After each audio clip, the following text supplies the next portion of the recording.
Hello and welcome प्यारे बच्चों, कैसे हो सारे। मैं असीम भारद्वाज स्वागत करता हूं आप सभी का इस सेशन के अंदर बच्चे। मेथड्स इन बायोलॉजी हमारा चल रहा था, उसी को हम कंटिन्यू करते हैं आज। Mansi very good morning, Vinita very good morning, Roshni very good morning, Kritika very good morning भाई।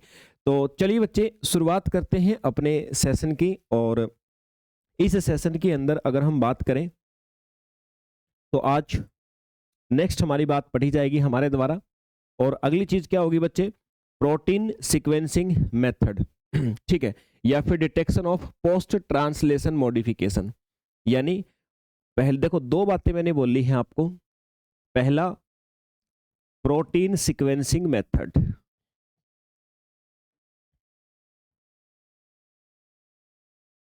दोनों ही चीजों को आपको समझाऊंगा मैं। प्रोटीन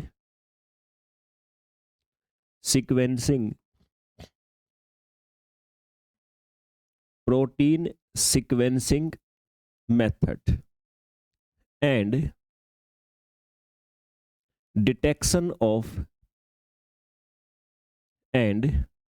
डिटेक्शन ऑफ पोस्ट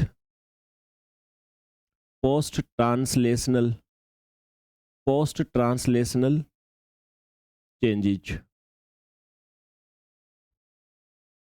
ठीक है, या पोस्ट ट्रांसलेशन मॉडिफिकेशन शब्द ज़्यादा यूज होता है, मतलब चेंज की बजाय हमारे साइंस में मॉडिफिकेशन शब्द का ज़्यादा यूज करते हैं, तो मैं मॉडिफिकेशन ही लिख देता हूं।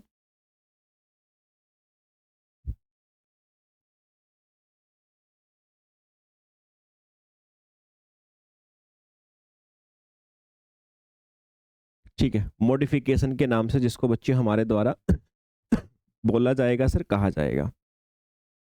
देखो भाई, ये जो आपके सामने लिखा हुआ है, पहले मैं समझा देता हूं इस चीज का मतलब क्या है, मीनिंग क्या है, ताकि फिर हम अच्छी प्रकार से उसको समझ पाए बच्चे, है ना। देखिए जरा, समझिएगा बात को। मैंने कहा भाई प्रोटीन सीक्वेंसिंग मेथड, और दूसरा लिखा है detection of post translational modification. इसको शॉर्ट में बोलते हैं पीटीएम्स। इसको शॉर्ट में कहा जाता है बच्चे पीटीएम्स, ऐसे। ठीक है, और फिर है प्रोटीन सीक्वेंसिंग मेथड, यानी पीएसएम और पीटीएम। दो चीजें आप लोग पढ़ोगे यहाँ पे।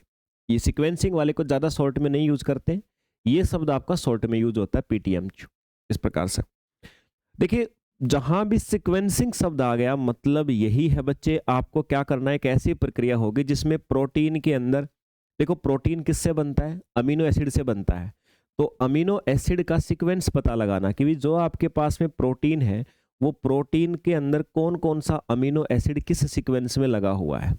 यानी प्रोटीन सीक्वेंसिंग मेथड का मतलब है वह प्रक्रिया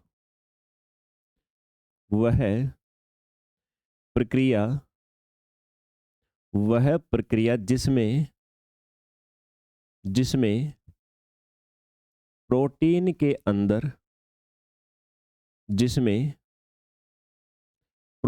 के अंदर अमीनो एसिड या अमीनो अम्ल की क्रम का पता लगाना। और पता लगाने से बेनिफिट क्या होगा? ताकि उस प्रोटीन के कार्यों को समझा जा सके,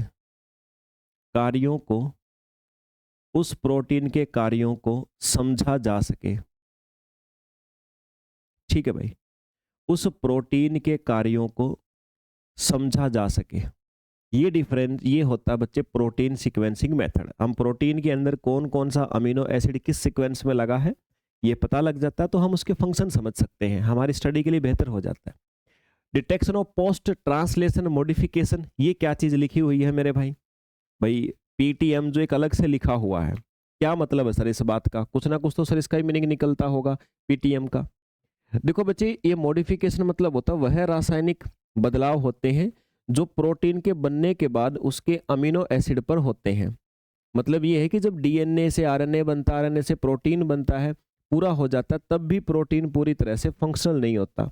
तो उसके अंदर क्या होता है, पीटीएम्स का मतलब होता है प्रोटीन को फंक्शनल या स्टेबल बनाने के लिए उसमें जो परिवर्तन होते हैं बच्चे, उसको हम ये इस नाम से पुकारते हैं।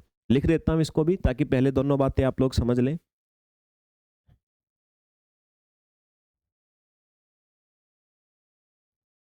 ये पीटीएम्स का मतलब क्या हो गया, देखो सामान्यतः आप लोग जानते हो बच्चे कि डीएनए से क्या बनता है, एमआरएनए बनता है। भाई कोई भी आप कहीं भी ले लो, हमारी सेल है, डीएनए हमें पेरेंट से मिलता है, डीएनए से बनता है एमआरएनए, एमआरएनए से क्या बनता है, फिर इससे बनता है बच्चे हमारा कोई भी प्रोटीन।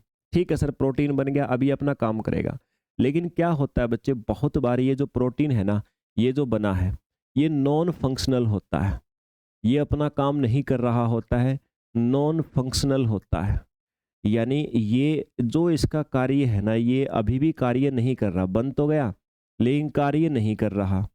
और या फिर दूसरे शब्दों में बोल सकते हो बच्चे, ये आपका अनस्टेबल होता है, ये आपका अनस्टेबल होता है, ये आपका बच्चे अस्थाई होता है।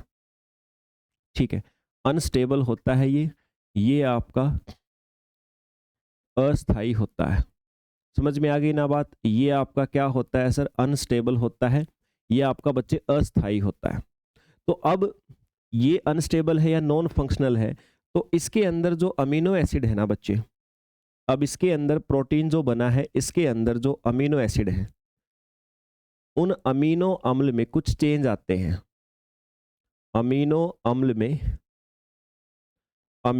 अम्ल में बच्चे कुछ परिवर्तन आएंगे, में परिवर्तन होता है जिससे क्या होता है, जिससे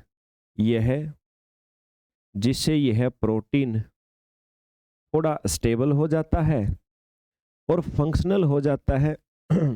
मतलब अपना काम करने लायक हो जाता है, फंक्शनल हो जाता है। तो ये जो प्रोसेस है ना भाई, ये जो प्रोसेस आपकी हुई ना, जिसमें प्रोटीन के अंदर चेंज आए, और वो चेंज आने से क्या हो गया, ये फंक्शनल हो गया प्यारे बच्चे, आपका ये कार्यात्मक हो गया।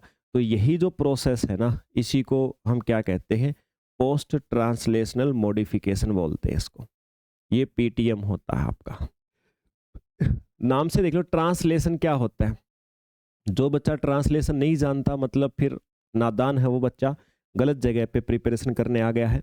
ट्रांसलेशन ट्रांसलेशन ट्रांसलेशन ट्रांसलेशन, बहुत आपने डीप में पढ़ा है इसको, है ना। ट्रांसलेशन मतलब क्या होता है, ये जो प्रोसेस है ना, एमआरएनए से प्रोटीन बनने की जो प्रोसेस है बच्चे, उसको बोलते हैं ट्रांसलेशन।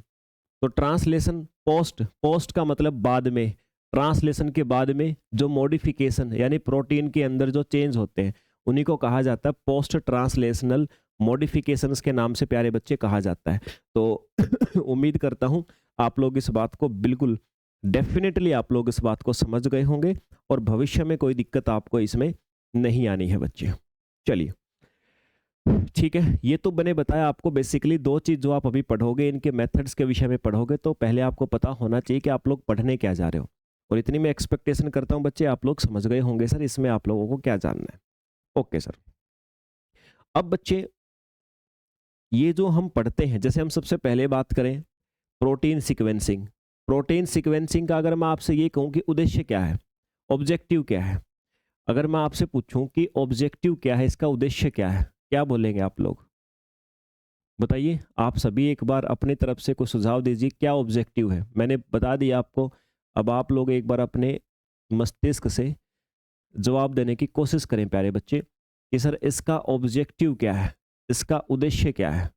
ये जो प्रोटीन, ये जो बच्चे आपका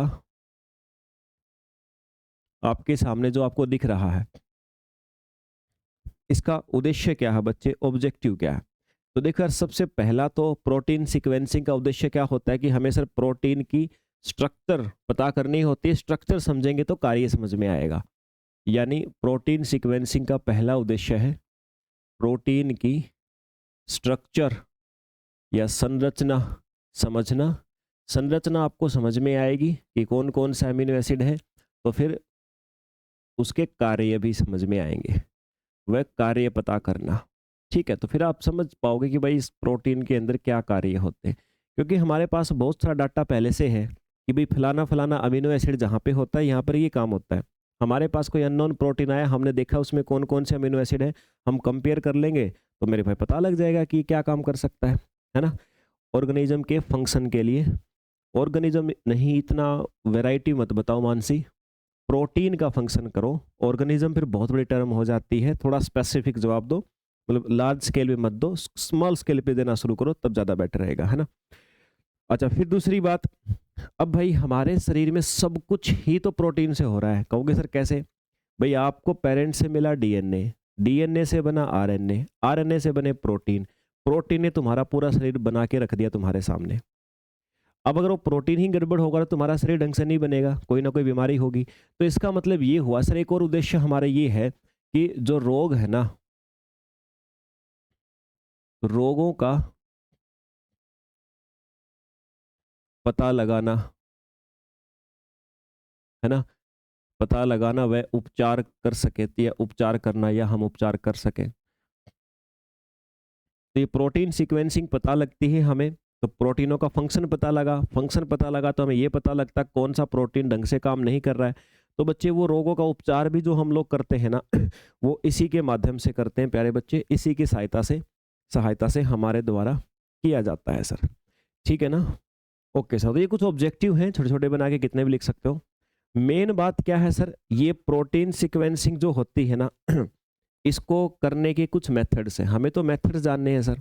और बहुत इंपॉर्टेंट है बच्चे, जो भी मैं आपको बताऊंगा बहुत इंपॉर्टेंट है, पेपर में आपके आने वाले हैं। मेथड्स, अब प्रोटीन सीक्वेंसिंग के मेथड्स, ठीक है। बता सकते हो बच्चे कोई एक मेथड का नाम जो आप लोगों ने सुना हो? कोई बता सकते हो क्या?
चलिए भाई, सो हम देखते हैं मेथड्स। कुल मिलाकर के 2 मेथड होते हैं भाई, 2 मेथड्स होते हैं मेरे भाई। ठीक है, कुल मिलाकर के बच्चे हमारे पास में 2 मेथड हैं सर। ठीक है, 2 मेथड्स आप सभी को देखने को मिलेंगे। दोनों ही मेथड्स को हम एक एक करके पढ़ते हैं, और मेथड का नाम उस प्रोसेस प्रक्रिया से ही जुड़ा हुआ। जैसे पहला है एन टर्मिनल सीक्वेंसिंग, पहला मेथड है बच्चे हमारे पास में N terminal sequencing, N terminal sequencing, N terminal sequencing के नाम से बच्चे हम लोग जिसको जानते हैं सर, पुकारते हैं। ठीक है, N terminal sequencing.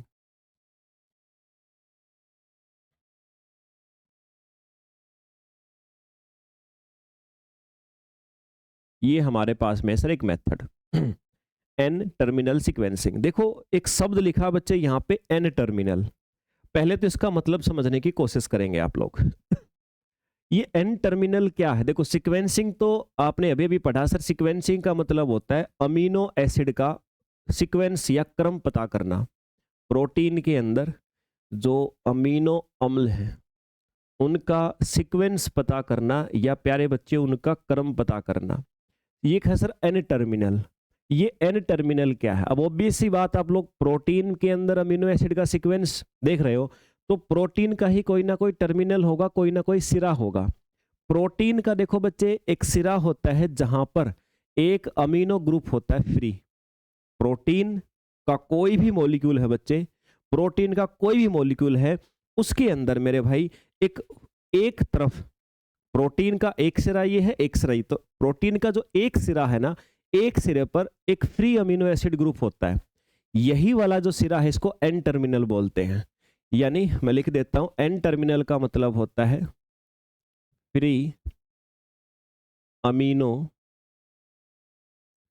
Amino acid वाला, फ्री अमीनो एसिड वाला सिरा, ठीक है या एंड बोल सकते हो। यानी प्रोटीन का वो टर्मिनल, वो एंड, वो सिरा जहां पर एक फ्री अमीनो एसिड होता है, हर एक प्रोटीन में होता है, उसको बोलते हैं एन टर्मिनल। अब एन टर्मिनल सीक्वेंसिंग, अब कुछ कुछ आपको क्लियर हुआ होगा। मतलब एक ऐसी विधि है जिसके द्वारा प्रोटीन का एन टर्मिनल अमीनो अम्ल का, प्रोटीन के एन टर्मिनल से अमीनो अम्ल का पता लगाया जाता है। मतलब एक बार पहले शॉर्ट में लिखता हूं फिर एक्सप्लेन करता हूं।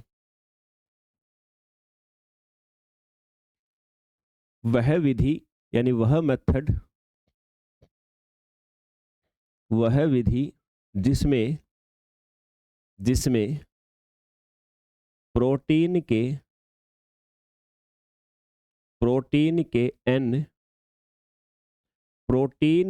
एन टर्मिनल से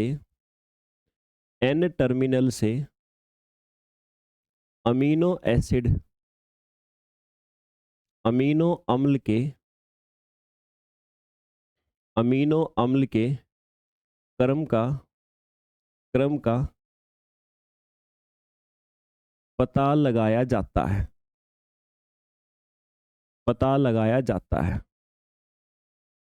ठीक है, अमीनो एसिड के क्रम का पता लगाते हैं, अमीनो एसिड के सीक्वेंस का पता लगाते हैं। कहां से बच्चे?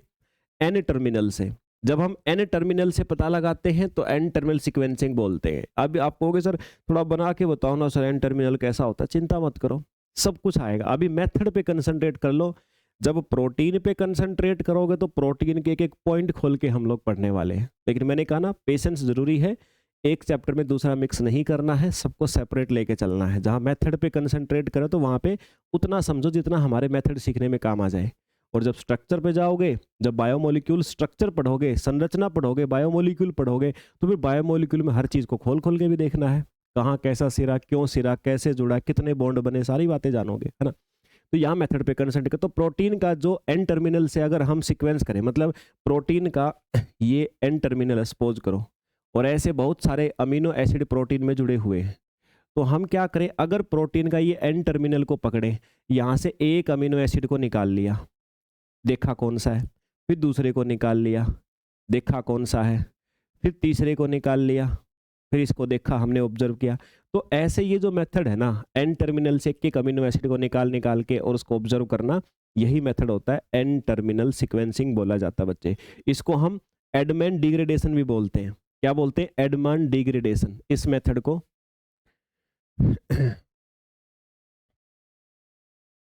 आल्सो कॉल्ड, इस मेथड को ही बोलते हैं एडमंड डिग्रेडेशन। एडमंड डिग्रेडेशन के नाम से भी मेरे भाई इस मेथड को हमारे द्वारा जाना जाता है। ठीक है, एन टर्मिनल सीक्वेंसिंग। पेपर में कई बार एडमंड डिग्रेडेशन लिख देता, बच्चे सोचते हैं ये कहाँ से आएगा, पढ़ाई नहीं, इसी को कहा जाता है। ओके सर ठीक है, स्टेप वाइज, यानी अभी तक जो मैंने बताया उससे आपको एक कंक्लूजन निकल गई कि सर ये एक स्टेप वाइज प्रोसेस है। स्टेप वाइज प्रोसेस है, एकदम से सब कुछ नहीं करते, स्टेप में करते हैं।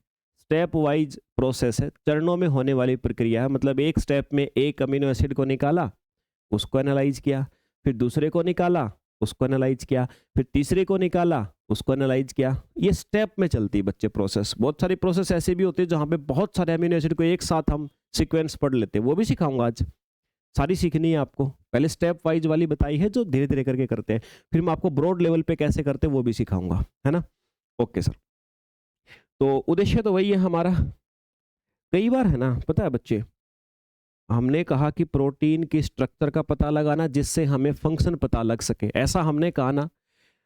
अच्छा, कई बार है ना, ये जो उद्देश्य, ये जो ऑब्जेक्टिव आपसे पूछता है ना, इस बात को शॉर्ट में पता कैसे लिख देता है कि क्या उद्देश्य है बताइए इसका, तो उसको ऐसे ही बोला जा सकता है, स्ट्रक्चरल फंक्शनल रिलेशन पता करना। ये ऐसे लिखा आ जाता है शॉर्ट में, मतलब संरचनात्मक कार्यात्मक संबंध पता करना। तो कोई अलग बात थोड़ी है, मतलब वही निकलता है, संरचनात्मक और कार्यात्मक संबंध पता करना। मीनिंग बच्चे इसका वही निकलता है, ठीक है, मीनिंग बच्चे इस बात का वही निकलता है, संरचनात्मक कार्यात्मक संबंध पता करना, मतलब संरचना के हिसाब से प्रोटीनों के क्या काम होते हैं, ये रिलेशन पता करना, मतलब वही है जो पीछे लिखा था, बस ऐसे शब्दों में लिखा आ जाता है। तो आप लोग घबराइएगा नहीं, उस बात को ध्यान रखिएगा। ओके सर, अब हम देखते हैं सर ये प्रोसेस, जो प्रक्रिया आपकी होती कैसे है, इसमें एक्चुअली में हम लोग क्या करते हैं, है ना।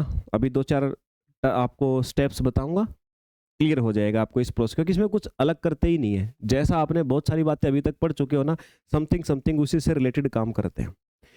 सबसे पहले जो अमीनो एसिड, जो एन टर्मिनल वाला अमीनो एसिड है ना, उसको हम फिनाइल आइसोथायोसाइनेट, फिनाइल आइसोथायोसाइनेट के साथ में रिएक्शन करवाते हैं।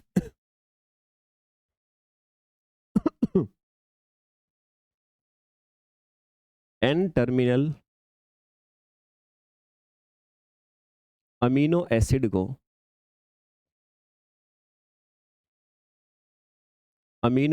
को फिनाइल आइसोथायोसाइनेट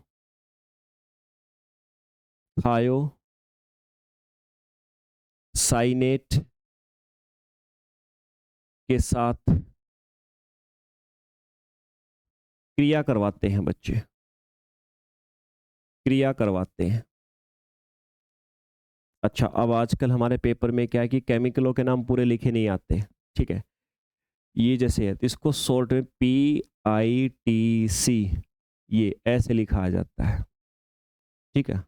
वैसे फुल फॉर्म तो हम मेन शब्द उठा के लिखते हैं ना, यहाँ नहीं है। PITC फिनाइल आइसोथायोसाइनेट, PITC बोलते हैं इसको शॉर्ट में, है ना। तो एन टर्मिनल अमीनो एसिड जो है उनको हम PITC फिनाइल आइसोथायोसाइनेट के साथ में रिएक्शन करवाएंगे, पहली बात। उसके बाद क्या होगा सर, ये एक जुड़ करके एक साइक्लिक डेरिवेटिव बना लेगा, ये दोनों जैसे क्रिया करेंगे तो प्यारे बच्चे क्या बन जाएगा, एक साइक्लिक डेरिवेटिव। डेरिवेटिव मतलब उस कंपाउंड बन जाएगा, एक साइक्लिक कंपाउंड बन जाएगा, डेरिवेटिव बनाता है। ये दोनों जुड़ जाएंगे तो एक चक्रीय यौगिक बन जाएगा, दोनों के जुड़ने से एक साइक्लिक कंपाउंड बन जाएगा, डेरिवेटिव बन जाएगा। फिर क्या होगा बच्चे, ये PTH जो था ना, PTH की हमने रिएक्शन करवाई अमीनो एसिड से, अमीनो एसिड के साथ में जुड़ गया, जुड़ने के बाद इन्होंने दोनों ने अमीनो एसिड के साथ जुड़ के कंपाउंड बना लिया। और फिर PITC फिर क्या करेगा बच्चे, PITC ये अमीनो एसिड को प्रोटीन से अलग कर देगा। फिर ये जुड़ गया, जुड़ने के बाद क्या करेगा, ये अलग कर देगा। ये जो PITC जुड़ के कंपाउंड बना लिया था, अब अमीनो एसिड को खींच लेगा बाहर, अब अमीनो अम्ल को अलग कर देगा, ठीक है, अलग करेगा। और अलग करने के बाद अब क्या करेंगे, हम अमीनो एसिड को आइडेंटिफाई करेंगे, उसकी स्ट्रक्चर का पता लगाएंगे। अमीनो एसिड को आइडेंटिफाई करेंगे, मतलब ये पता लगाएंगे कि ये कौन सा अमीनो एसिड है, दैट्स इट। तो ऐसे ही तो हमने क्या किया, अमीनो एसिड को बच्चे आइडेंटिफाई कर लिया। तो ऐसे ही करते करते हम लोग आइडेंटिफाई करते जाएंगे अमीनो एसिड को और आगे बढ़ते जाएंगे बच्चों। बताइए यस या नो, बात क्लियर हुई या नहीं आपको? ठीक है भाई, तो ऐसे के करके अमीनो एसिड हमारे अलग होते जाएंगे, उनका हम पता करते जाएंगे। ये मेथड होता है हमारे पास। अच्छा, पता करने के लिए हमारे पास बहुत सारे मेथड हैं, आपने इलेक्ट्रोफोरेसिस वगैरह बहुत सारी विधियां पढ़ी हैं, है ना, जो जो हम मास के आधार पे पता करते हैं। तो अभी के लिए मान लो अलग करके हम जो हमारे पास पहले से डाटा है उससे कंपेयर करके पता कर लेंगे कि ये अमीनो एसिड जो अभी अलग हुआ है ये कौन सा है। Okay sir. फिर दूसरा मेथड बच्चे, ये पहला मेथड था, दूसरा है मास स्पेक्ट्रोस्कोपी। मास स्पेक्ट्रोस्कोपी,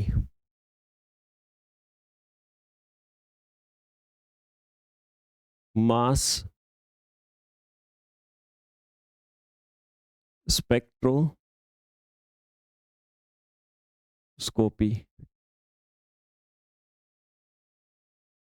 बोले तो सर द्रव्यमान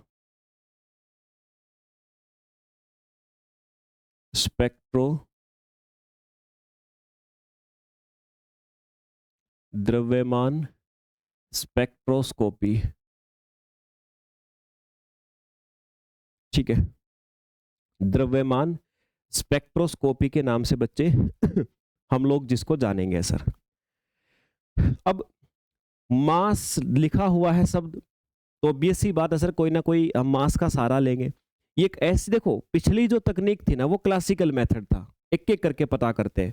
ये हमारी मास स्पेक्ट्रोस्कोपी वाली जो है ना, ये बहुत आधुनिक यानी मॉडर्न, आधुनिक और बहुत पावरफुल मेथड है। ये शक्तिशाली, आधुनिक और शक्तिशाली तकनीक है बच्चे ये। ठीक है, आधुनिक और शक्तिशाली तकनीक है प्यारे बच्चे, समझ में आ गई बात। ये हमारी आधुनिक और शक्तिशाली तकनीक है सर, जिससे हम क्या करते हैं, जिसकी सहायता से हम लोग पता लगाते हैं। ओके बच्चे, ओके सर।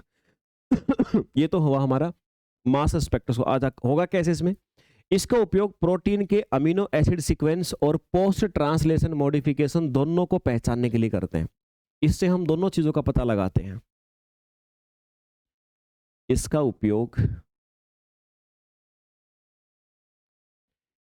उपयोग अमीनो एसिड सीक्वेंस व पोस्ट ट्रांसलेशनल मॉडिफिकेशंस का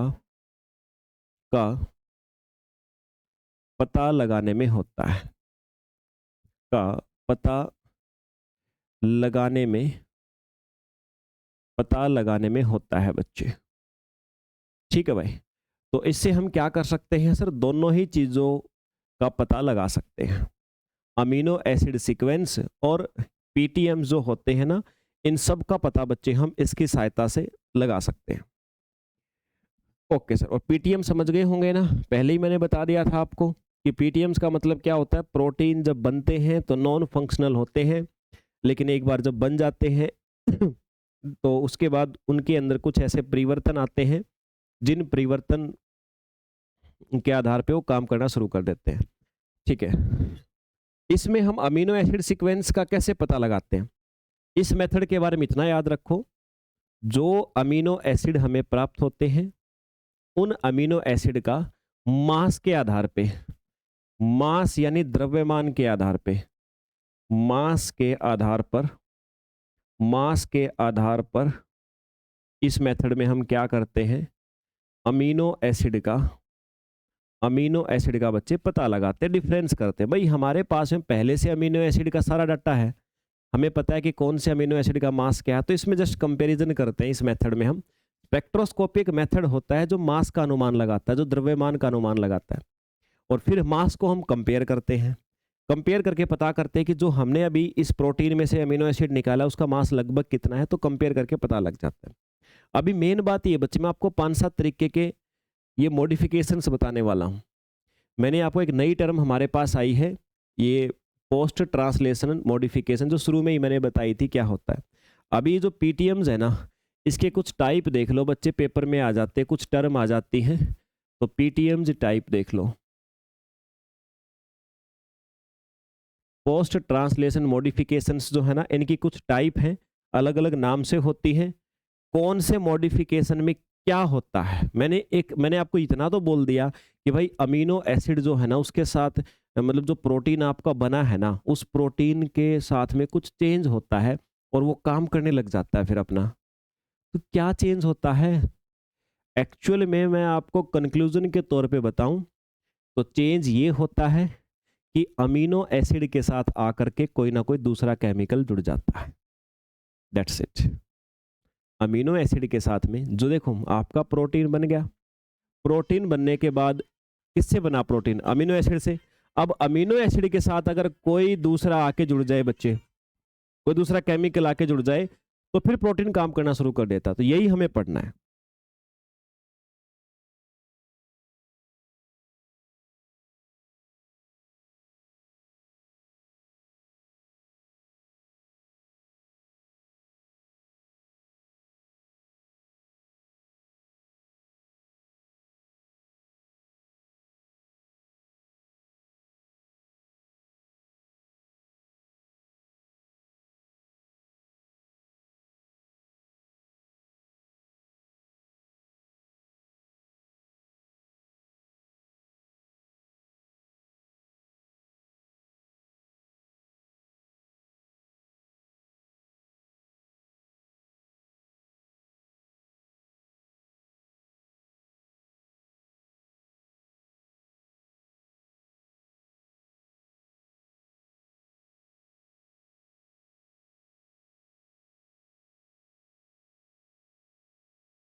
चलिए भाई, तो मैंने कहा पीटीएम्स टाइप, पीटीएम के प्रकार को हम लोग पढ़ते हैं। पोस्ट ट्रांसलेशन जो मॉडिफिकेशंस मैंने कहा प्रोटीन में जो परिवर्तन आएंगे, तो एक्चुअल में परिवर्तन कैसे आते हैं? तो प्रोटीन के अमीनो एसिड के साथ में कोई ना कोई बाहर से केमिकल आकर के जुड़ता है जो उसको एक्टिव बनाता है या फिर काम कर लायक बनाता है। सबसे पहला बच्चे फोस्फोराइलेशन, पहला प्रकार का पीटीएम है फोस्फोराइलेशन जिसको हम बोलते हैं। फर्स्ट टाइप होगी बच्चे फोस्फोराइलेशन।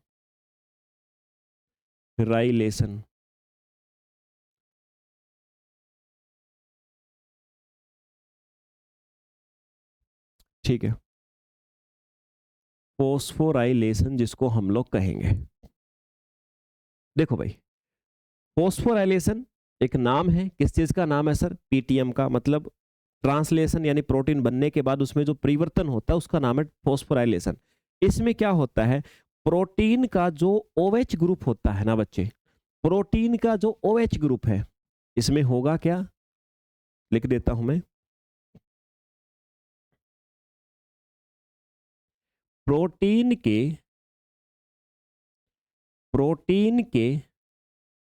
OH ग्रुप पर, प्रोटीन के OH ग्रुप पर एक फोस्फेट ग्रुप आकर के बच्चे जुड़ जाता है। OH ग्रुप पर एक फोस्फेट ग्रुप आकर के जुड़ जाता है, ये काम होता है बच्चे, इसको बोलते हैं फोस्फोराइलेशन। तो प्रोटीन के OH ग्रुप के ऊपर एक क्या होता है? फोस्फेट आकर ग्रुप आकर के जुड़ गया बच्चे। हुआ क्या इससे? अब जुड़ने से क्या हुआ? अब प्रोटीन जो है ना, अब प्रोटीन क्या करेगा? ये आकर के जुड़ने के बाद में अब प्रोटीन अपना काम शुरू करेगा, जैसे एंजाइम की एक्टिविटी को कंट्रोल करना शुरू कर देगा, एंजाइम की एक्टिविटी को कंट्रोल करना शुरू कर देगा। ठीक है, एंजाइम। अच्छा, ये कहेगा सर कौन से एंजाइम की गतिविधि को कैसे नियंत्रित करेगा?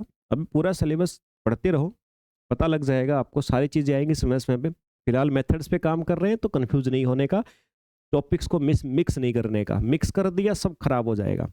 इतना समझो कि जब इसके अंदर प्रोटीन से जुड़ता है तो ये कई सारी प्रकार के एंजाइम्स हैं, उनकी एक्टिविटी के ऊपर क्या करना शुरू कर देगा सर, नियंत्रण करना शुरू कर देगा। मतलब अपने भाई कोई भी, क्योंकि यहाँ पर कोई स्पेसिफिक नहीं पढ़ रहे हम एक कई प्रकार के प्रोटीन हो सकते हैं।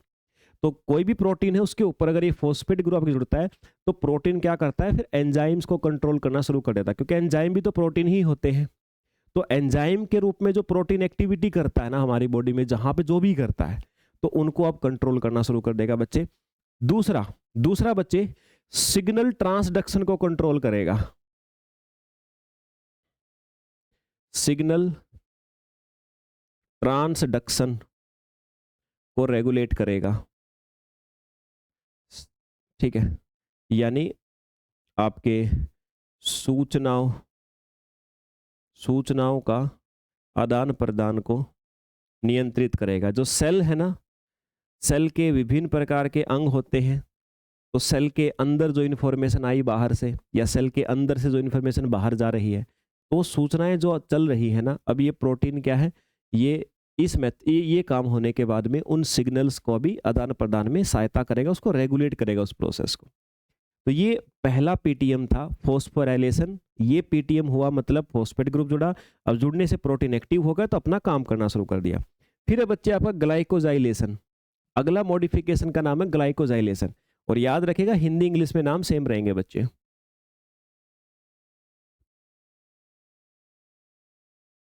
ग्लाइकोजाइलेशन,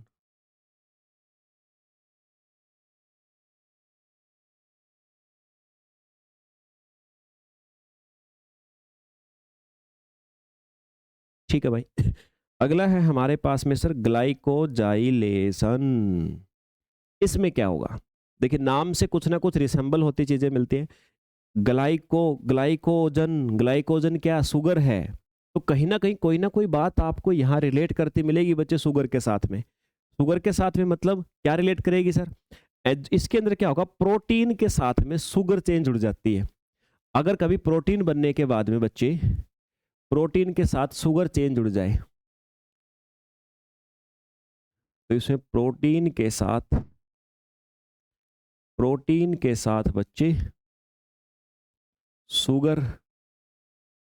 शुगर चेन अगर जुड़ जाए, प्रोटीन के साथ बच्चे अगर शुगर चेन जुड़ जाए, तो हम क्या बोलेंगे उसको, ग्लाइकोजाइलेशन कहा जाएगा उसको, ठीक है।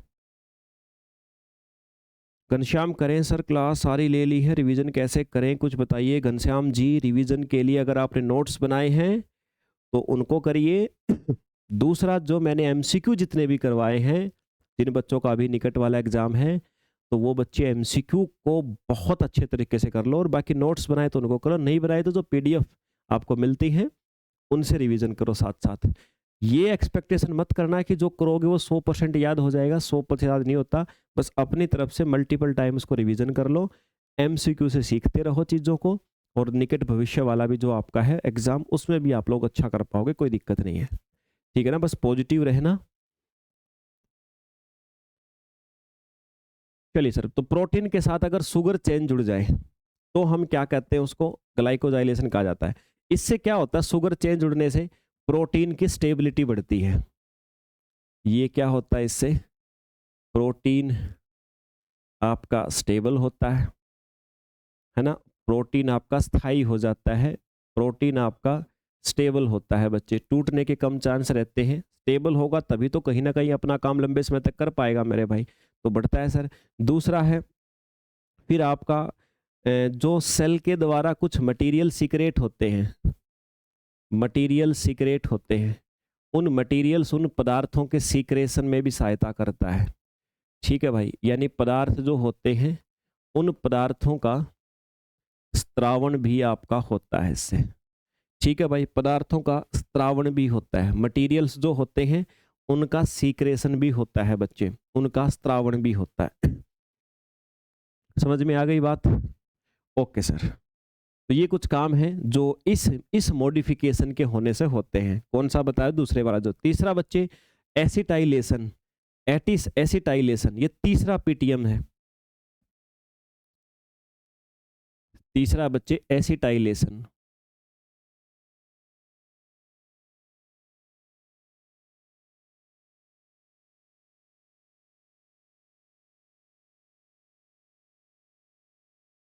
ठीक है भाई, एसिटाइलेशन। अब नाम से फिर से रिलेट करो, एसिटिल, एसिटाइल मतलब इसमें क्या होता है, देखो प्रोटीन के अंदर एक अमीनो एसिड होता है लाइसीन, तो बच्चे लाइसीन पर है ना क्या होगा, एसिटाइल ग्रुप आके जुड़ जाता है।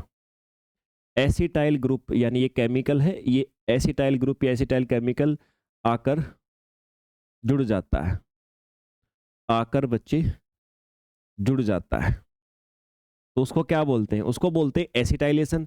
होगा क्या इससे, इससे इससे भी प्रोटीन की स्टेबिलिटी बढ़ती है। एक तो सबसे पहला प्रोटीन की स्टेबिलिटी बढ़ती है, प्रोटीन का स्थायित्व बढ़ता है। और एक जो ट्रांसक्रिप्शन की प्रोसेस होती है ना, ट्रांसक्रिप्शन का मतलब क्या होता है जानते हो ना, डीएनए से आरएनए बनना, तो ये ट्रांसक्रिप्शन की प्रोसेस को भी रेगुलेट करता है, ये उसको भी नियंत्रित करता है। ट्रांसक्रिप्शन की प्रोसेस को क्या करता है बच्चे, उसको ये करता है सर रेगुलेट, यानी नियंत्रित। समझे कि नहीं भैया?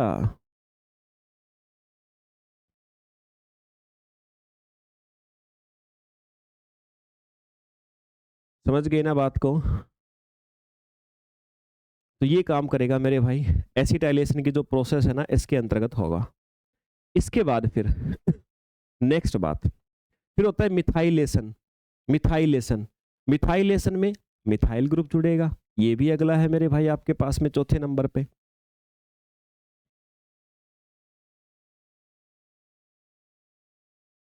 मिथाइलेशन अगला जो पीटीएम है, मिथाइलेशन।